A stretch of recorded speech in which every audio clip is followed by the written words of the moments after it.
TV network, the solution for humanity.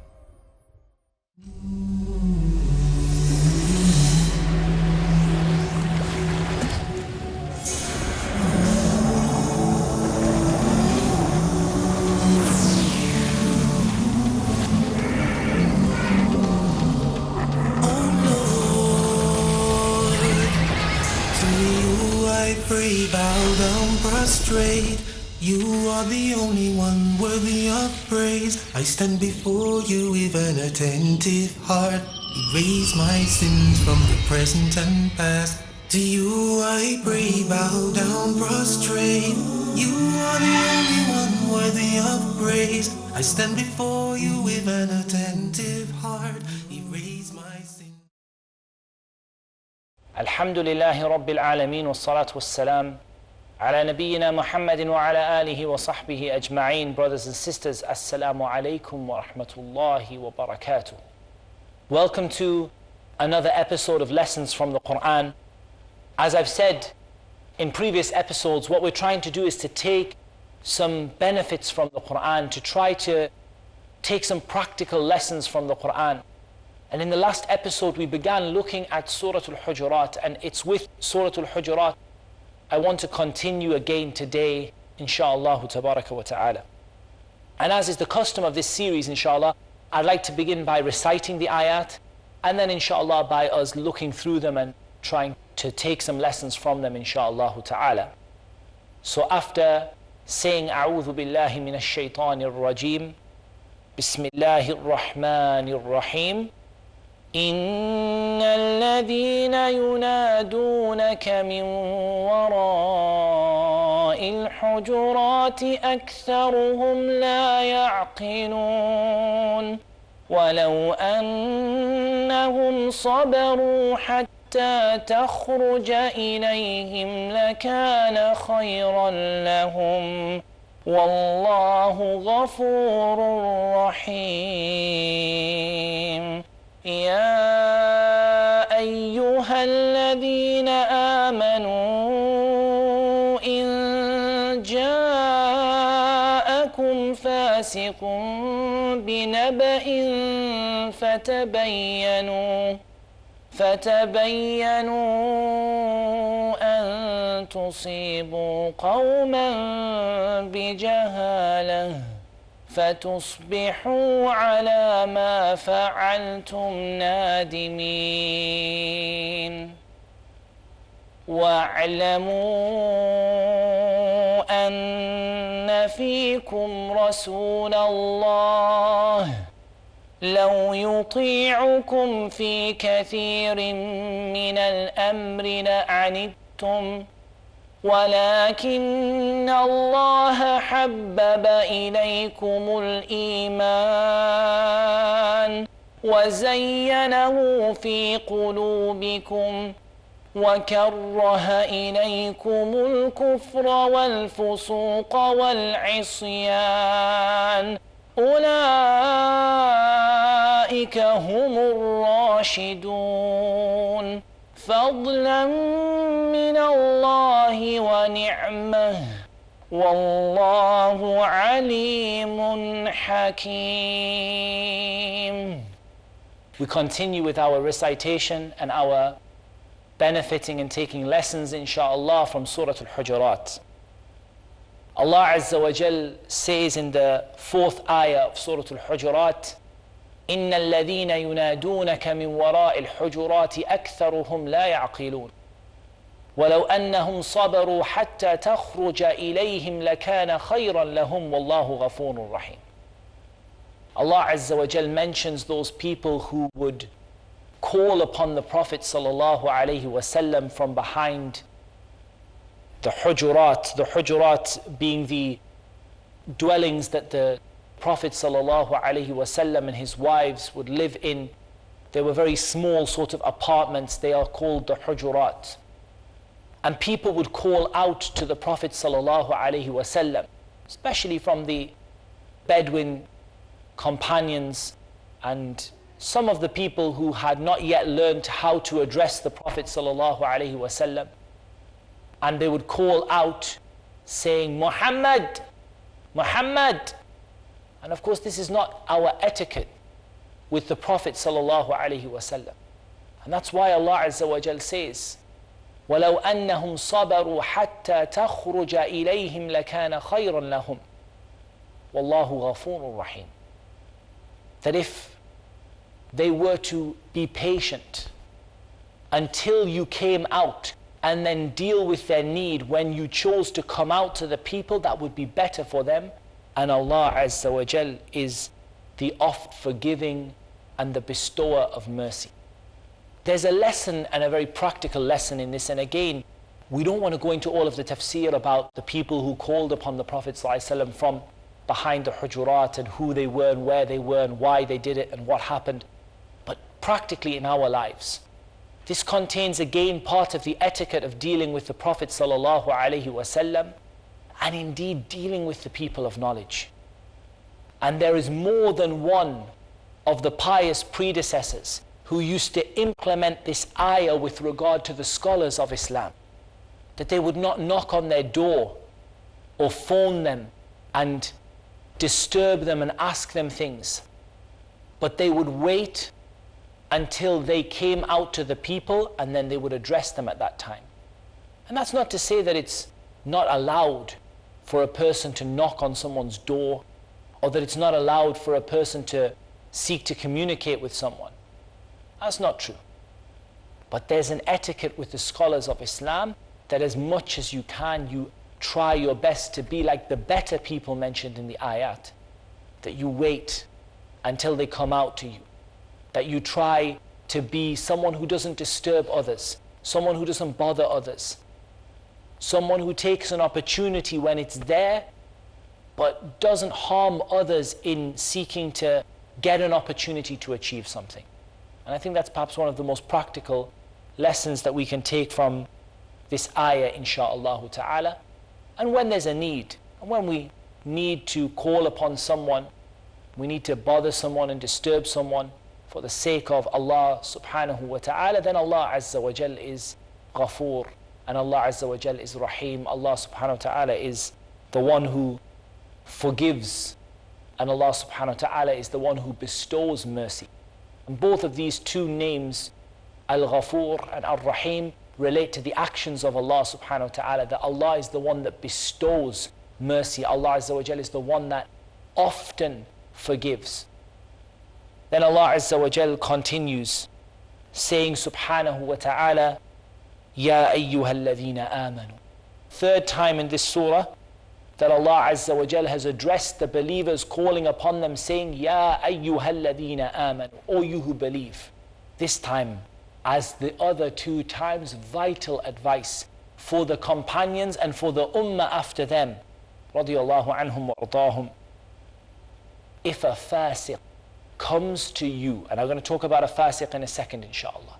If a fasiq comes to you with news, fatabayyanu, then make clear.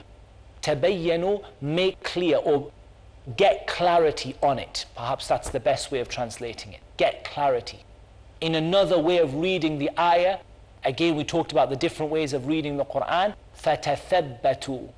Fatabayyanu, fatathabbatu. And again, the Mus'haf of Uthman didn't have ta and ya and noon and ba, the dots written on. So the words are all compatible with the Mus'haf of Uthman, and they're narrated both from the Prophet sallallahu alaihi wasallam, that he would read it fatabayyanu and he would read it fatathabbatu. Fatathabbatu, make sure of it. Fatabayyanu, clarify it. Who is the fasiq? The fasiq is the defiantly disobedient, the one who openly disobeys Allah Azza wa Jal.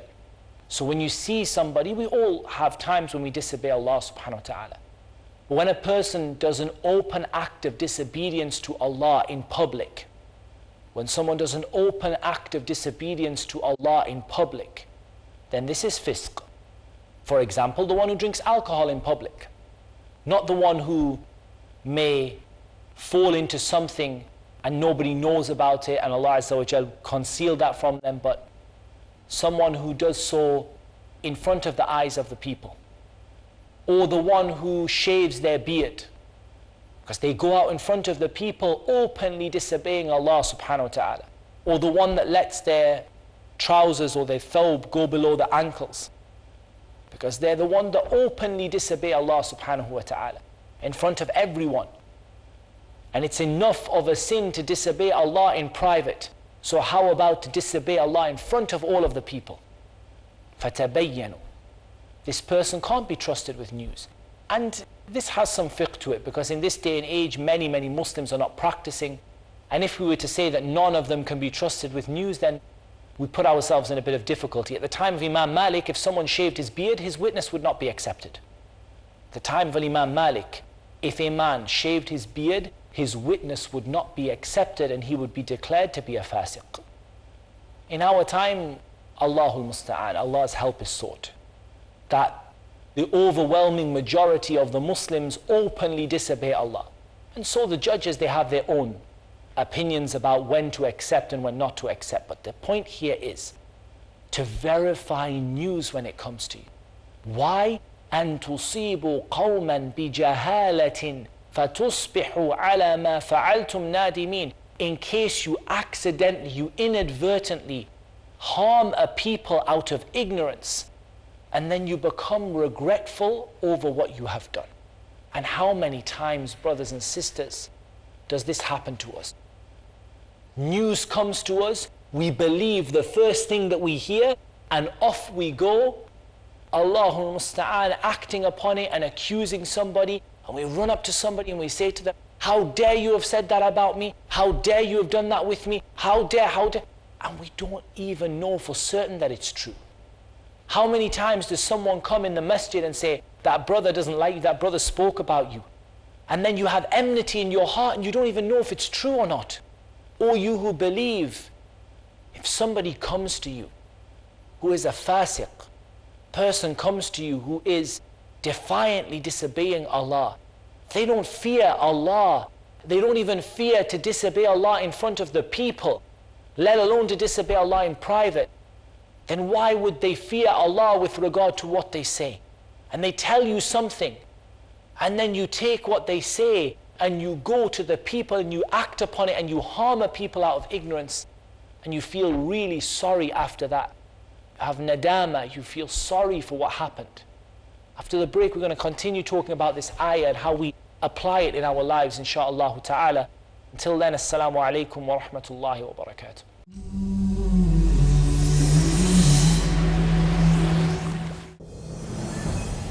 Subhanallah, Subhanallah, Hamdan Lillah, Hamdan Lillah, Subhanallah, Subhanallah, Hamdan Lillah, Hamdan Lillah. If you have a physical heart problem, who do you turn to?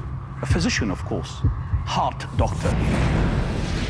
But if you have a spiritual heart problem, you are stressed, depressed, and distressed, who do you turn to for counseling? Social worker? Citizen Advice Bureau? Definitely not. You need the real doctor, the doctor of the heart, the counseling of the Prophet. Join me in the Prophet Counseling, a new set of episodes, only on Peace TV. Get the perfect solution for all your spiritual and worldly worries in the light of the Sunnah of Prophet Muhammad, peace be upon him, in the Prophet's Counseling. Tonight at 8 p.m. and repeat telecast at 11:30 a.m. Saudi Arabia on Peace TV. Thursdays provide. In Britain, we are facing one big problem, that are you Muslim or British? The space to talk. In India, back home, they ask, are you a Muslim first or Indian first? And we Muslims should know how to reply, how to turn the tables over.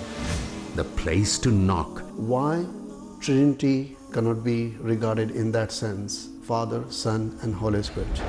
The opportunity to ask. But even if we agree that what the Christians say, that he was crucified, so if Jesus Christ, peace be upon him, died for 3 days, who controlled the world? That means even God died? The freedom to unmask. So there are various ways which we can prove the argument to be wrong. Let's meet Dr. Zakir every Thursday at 6:30 p.m. and repeat telecast at 9:30 a.m. Saudi Arabia on Peace TV. Analyze your mistakes. Have you ever tried to overcome your anger? Realize your weakness. Do you find it difficult to control your tongue? Diagnose your moral sickness. Have you ever felt that your intentions are corrupt? Learn the steps essential to nourish our souls in purification of the soul. Next on Peace TV.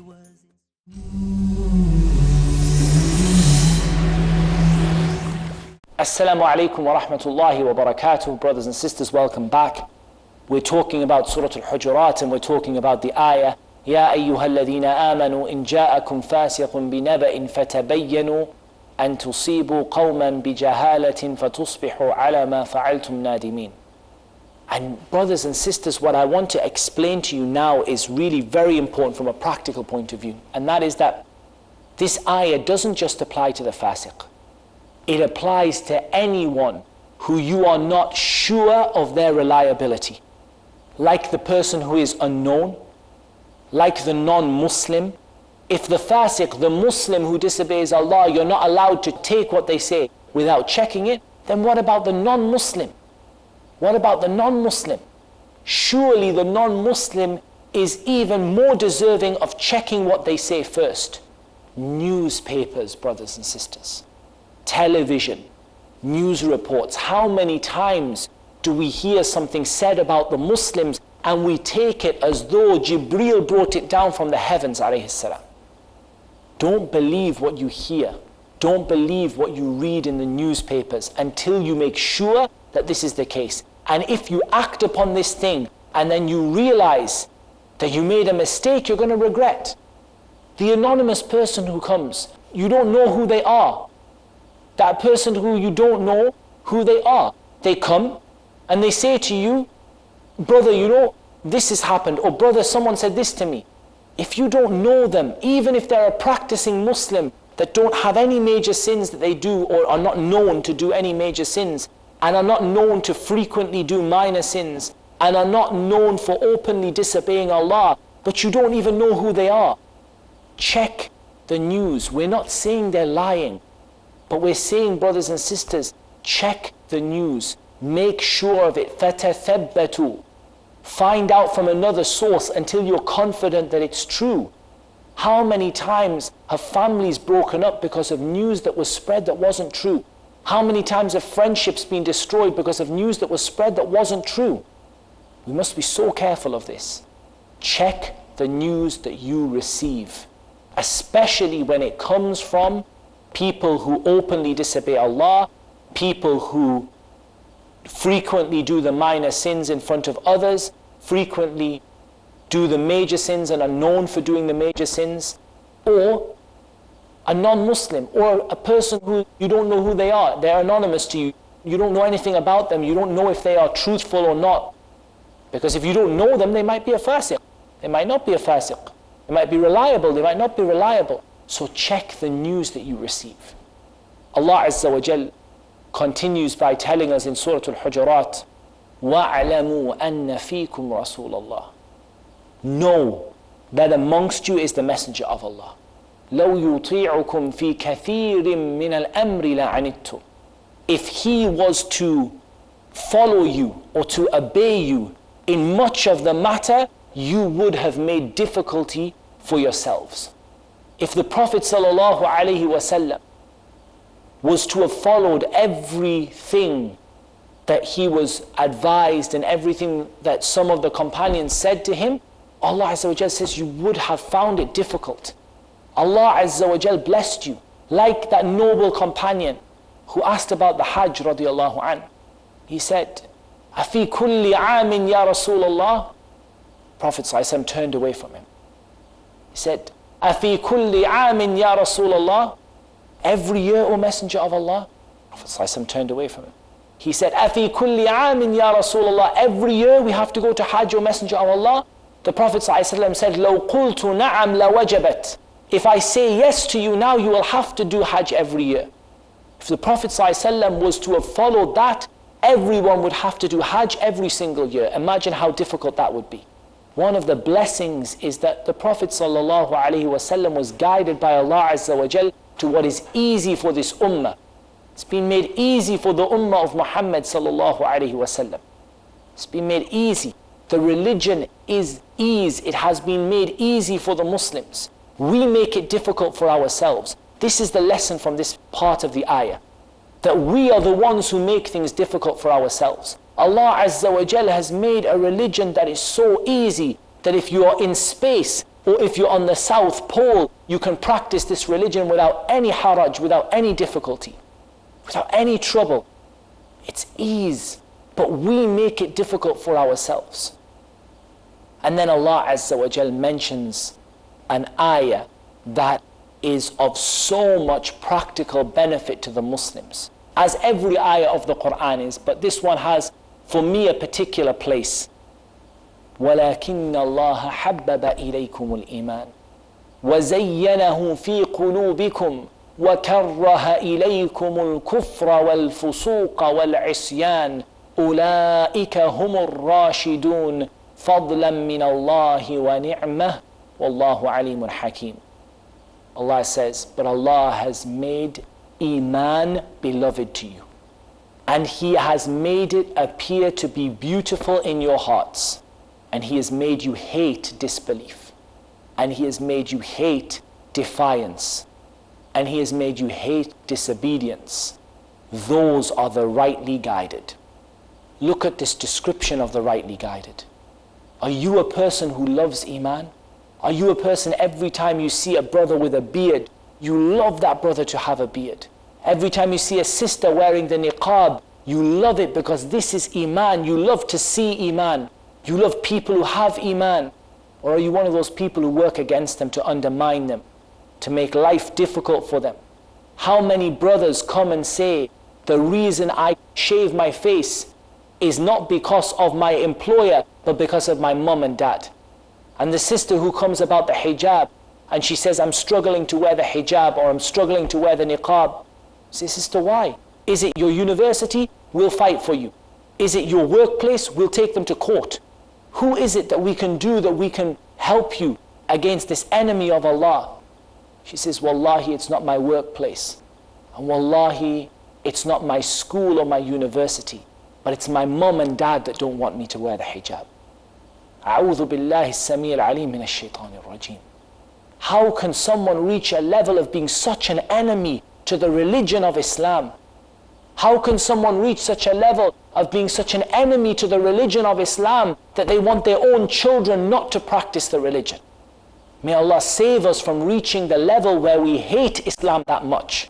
Look at the Rashidun, the people upon the truth, the rightly guided. They are those who love Iman, and Iman is beautiful to them.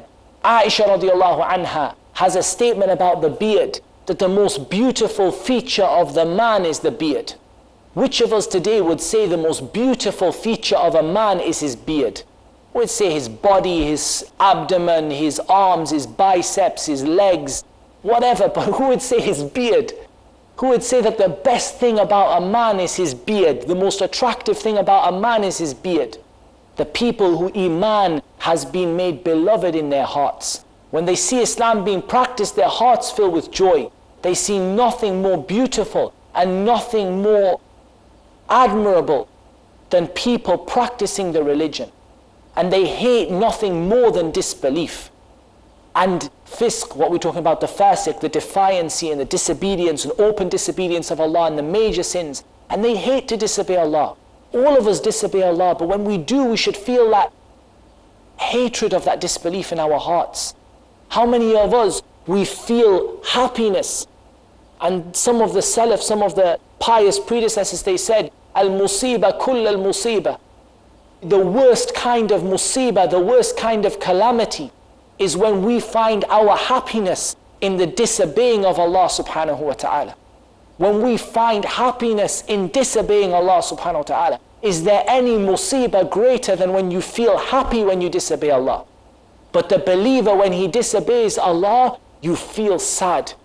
You feel afterwards in your heart that Subhanallah, I disobeyed Allah, I shouldn't have done that, that wasn't nice. That's Iman. Those are the Rashidun. When they make a mistake, they feel it in their heart. As for those who just can't wait till the next time when they disobey Allah, question your Iman. Go back to your Iman and correct your Iman. And then Allah Azza wa Jal says the most beautiful statement. فَضْلًا مِّنَ اللَّهِ وَنِعْمَةً وَاللَّهُ عَلِيمٌ حَكِيمٌ. Did you think that all of this that Allah gave you was because you worked for it? Wallahi, not you and not me, brothers and sisters, deserve Islam. Not you and not me, not one of us on the face of this earth deserve to be guided by Allah. If Allah was to put all of us into the hellfire, it would be just. But it is a virtue and a blessing from Allah. And fadl is something you give to someone on top of what they deserve. And a ni'mah is something you give to someone despite the fact that they haven't done anything for it. Fadlan min Allahi wa ni'mah. This is Islam. It's a virtue you didn't deserve, a blessing you didn't deserve. Wallahu alimun hakim. Allah Azza wa Jal doesn't just hand out this blessing like the person who comes in the mall with a big wad of banknotes and just throws it out to everybody. Allah Azza wa Jal knows exactly who is deserving of it. Wallah, none of us deserve it. But Allah subhanahu wa ta'ala knows those who are the closest to it and those who are striving for His sake, and those are the ones who are going to meet this description. May Allah Azza wa Jal make you and I from them. Until the next episode, Assalamu alaikum wa rahmatullahi wa barakatuh.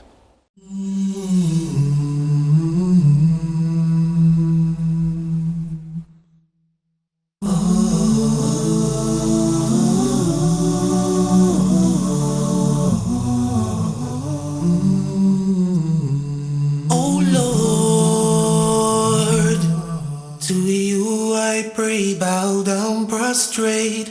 You are the only one worthy of praise. I stand before you with an attentive heart. Erase my sins from the present and past. To you I pray, bow down prostrate. You are the only one worthy of praise. I stand before you with an attentive heart. Erase my sins from the present and past.